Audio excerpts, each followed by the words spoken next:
KKMD 541화 K2 Black Panther in Poland. 대체가 불가능한 주력전차 K2PL 현지 양산을 위한 컨소시엄이 설립되다. 순항 중인 현대로템 K2PL.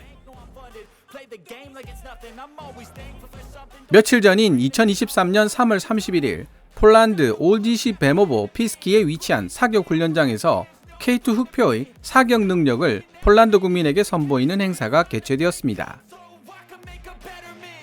행사에 참석한 마리우시 부하시차크 폴란드 국방장관은 K2PL 주력 전차를 폴란드에서 본격적으로 생산하기 위해 현대로템과 컨소시엄을 설립하는 계약을 체결했다고 공식적으로 발표했습니다. 언론에서 흔히 1,000대라고 알려진 K2 흑표 주력 전차 수출 물량 중 초도 물량으로 폴란드에 인도되는 180대의 K2 흑표 GF를 제외한 나머지 900여 대 물량에 대해서 아직 섣부른 판단을 하는 것은 금물이라는 의견을 제시하는 사람들도 있습니다. K9 자주포에 대해서도 마찬가지 의견들이 나오고 있죠. 아니 땐 굴뚝에 연기 나랴 라는 속담처럼 폴란드로 수출되는 K2 흑표 주력 전차와 K9 썬더 자주포에 대해 이런 걱정스러운 의견들이 나올 만한 이유가 있는 것은 사실인데요. 폴란드 언론에 언급되는 내용들과 국내 군사 전문지에서 언급되는 내용들을 종합해서 참고하실 수 있도록 개인적인 생각을 말씀드리도록 하겠습니다. 먼저 폴란드의 자금 조달 능력에 대한 우려인데요. 폴란드 군사 전문지 디펜스24가 보도하고 있는 내용을 기반으로 살펴보면 초도 물량으로 폴란드에 직도입되는 180대의 K2 흑표 GF의 경우만 해도 34억 3천만 달러, 현재 환율로 4조 5천억 규모의 거대 계약입니다. 물론 훈련 패키지 및 군수 지원 그리고 탄약이 포함된 가격이기는 하지만 여기에 820대의 K2PL이 추가된다면 가히 천문학적인 금액이 될 것이 분명하며 과연 폴란드가 이를 감당할 수 있겠느냐는 우려입니다. 안제이 두다 폴란드 대통령은 K2 흑표 사격 시연이 있었던 3월 31일 연설에서 오늘날 폴란드 군인들에게는 다음과 같은 역설이 있다. 고 운을 뗀 뒤 우리가 10억, 100억, 심지어 수천억을 지출해 한국에서 훈련 목적으로 군사 장비를 구입하는 것은 폴란드가 안전해져서 여러분들이 피를 흘리며 싸울 필요가 없도록 우리 모두가 평화롭게 살아갈 수 있는 폴란드를 만들기 위함이라는 취지의 발언을 했습니다. 게다가 북대서양 조약기구 나토 입장에서도 러시아 지상군을 온몸으로 막아내는 최전방 역할을 하고 있는 나라가 폴란드이기 때문에 투자를 할 수밖에 없는 상황이고요. 그리고 방산 수출의 경우 대금은 장기간 분할 지급하는 것이 일반적이며 여러가지 금융 지원도 함께 제공되기 때문에 오히려 시간이 갈수록 이 부분에 대한 우려는 줄어들고 있는 모습입니다. 실제로 폴란드는 FA50 도입에 필요한 계약금의 30%인 1조 2천억 원을 선수금으로 미리 지불하면서 큰손다운 면모를 보여주기도 했습니다. 두 번째 우려 요소는 우크라이나 전쟁이 발발하기 전까지만 해도 K방산에 접할 수 있는 기회가 없었기 때문에 폴란드 국민 입장에서는 K방산의 품질에 대한 의구심을 가질 수밖에 없다는 사실입니다. 같은 유럽에도 좋은 무기들이 많은데 구태여 지구 반대편에 있는 잘 알지도 못하는 나라로부터 무기를 도입할 필요가 있느냐는 우려가 팽배해 있었다는 의미입니다.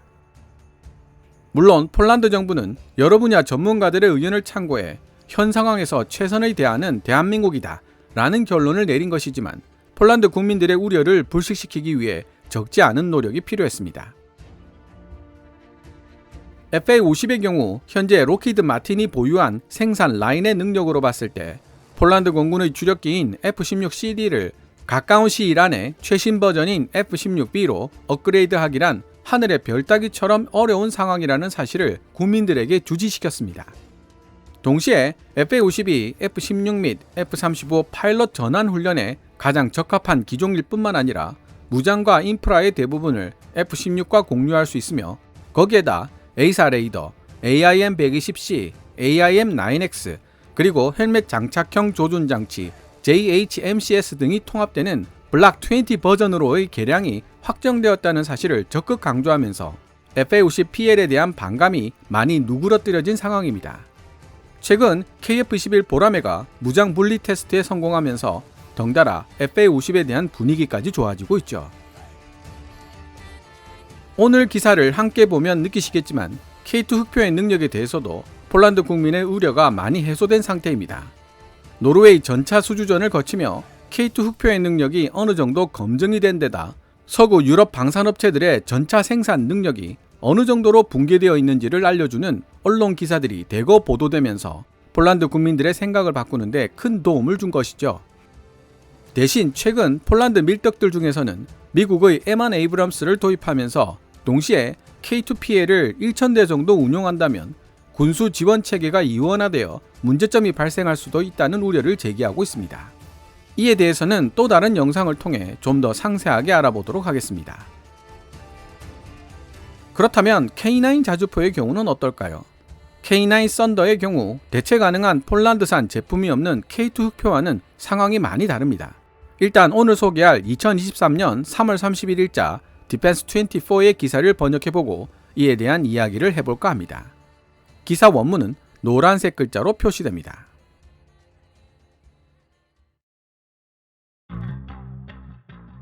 (2023년 3월 31일) 폴란드 올지시 베모보 피스키에 위치한 훈련장에서 K2 흑표 주력 전차의 사격 능력을 선보이는 시연회가 열렸고, 여기에 참석한 마리우시 부아시차크 폴란드 국방장관은 대한민국과 K2PL 주력 전차 생산을 위한 컨소시엄 설립 계약에 합의했다는 내용을 발표했다.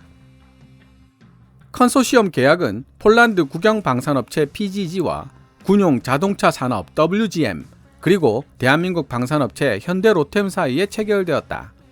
한국 폴란드 간 산업협력의 일환으로 폴란드 육군에게 제공될 예정인 폴란드형 K2 주력 전차 생산에 대한 협의를 폴란드 군비청과 지속적으로 이어나가기 위해서는 이 컨소시엄의 설립이 필수 불가결한 요소였다. PGG의 수장 세바스찬 흐바웩 회장은 이번 컨소시엄 설립 계약에 대해 다음과 같이 언급했다.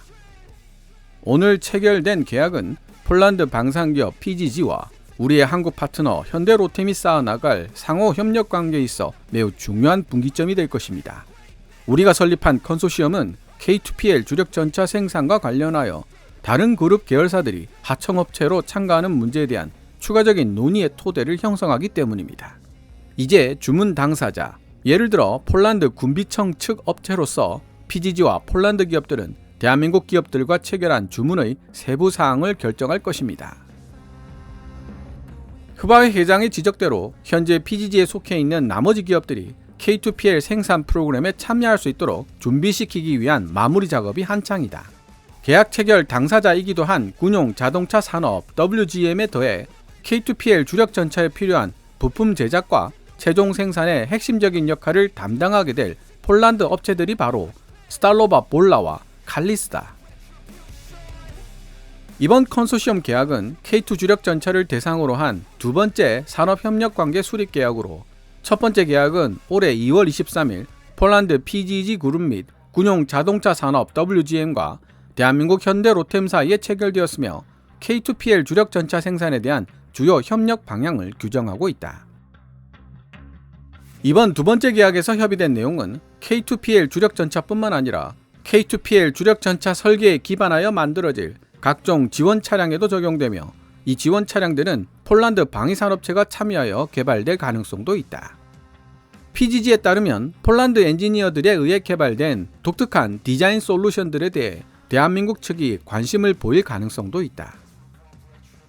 이후 이행 계약에 따라 K2 흑표를 폴란드 사정에 맞게 개량시킨 K2PL 주력 전차와 K2PL에 사용된 플랫폼을 기반으로 제작된 지원 차량들도 함께 일선 부대에 인도할 계획이다.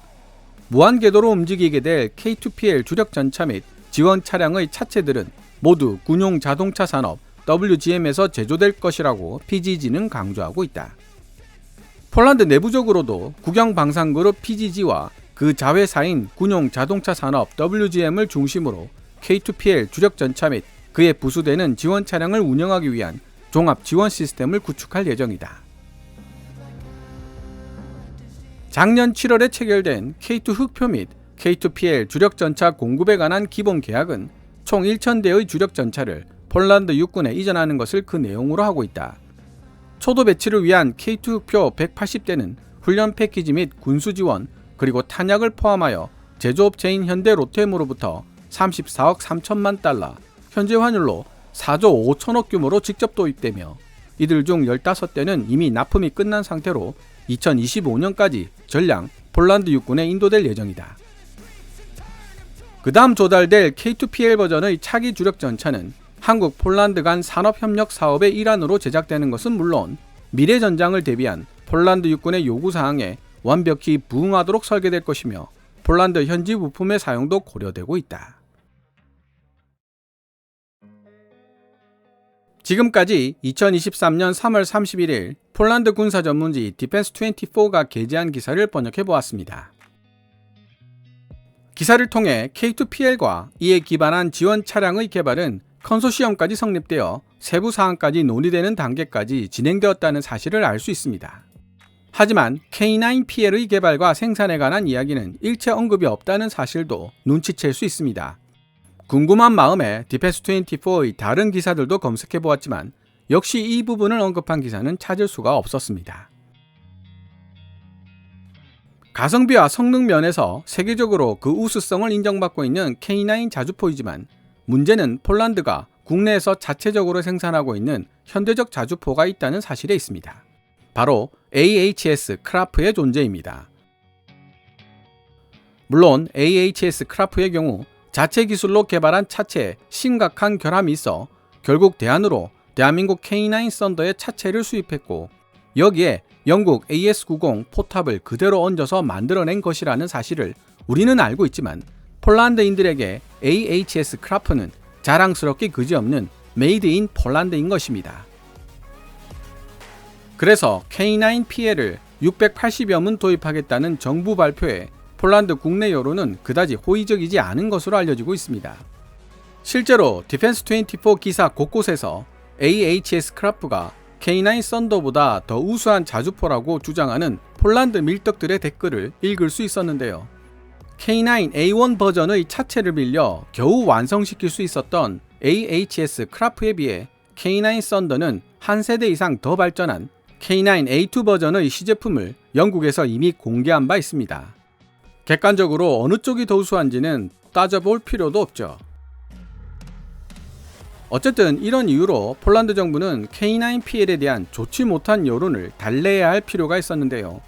AHS 크라프 생산업체인 스탈로바 볼라 제철회사가 워낙 저율 생산으로 유명한 데다 마침 우크라이나가 AHS 크라프 60문을 발주하면서 폴란드 육군에 돌릴 물량도 절대적으로 부족한 상황이 되었습니다.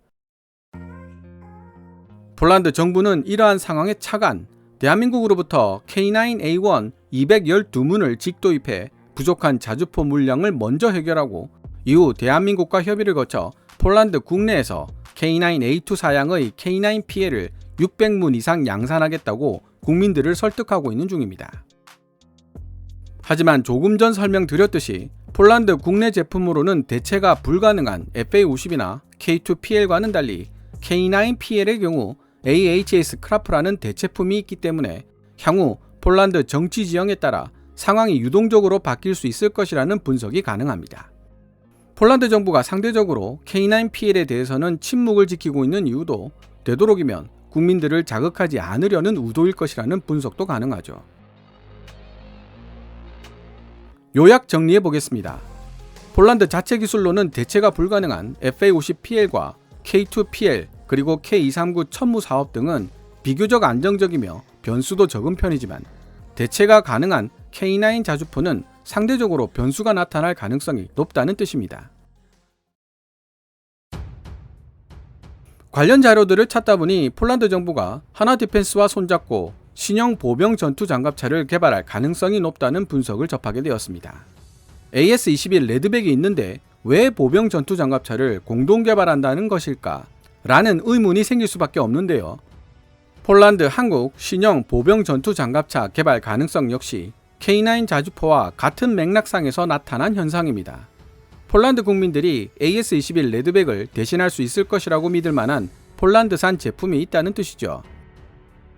물론 폴란드 정부가 보기에는 폴란드 현지 제품이 AS-21 레드백을 대신하지 못한다는 판단을 하고 있고 따라서 국민들의 불만도 잠재우고 겉모습은 폴란드산인 AS-21 레드백을 만들면 된다는 계산을 하고 있습니다.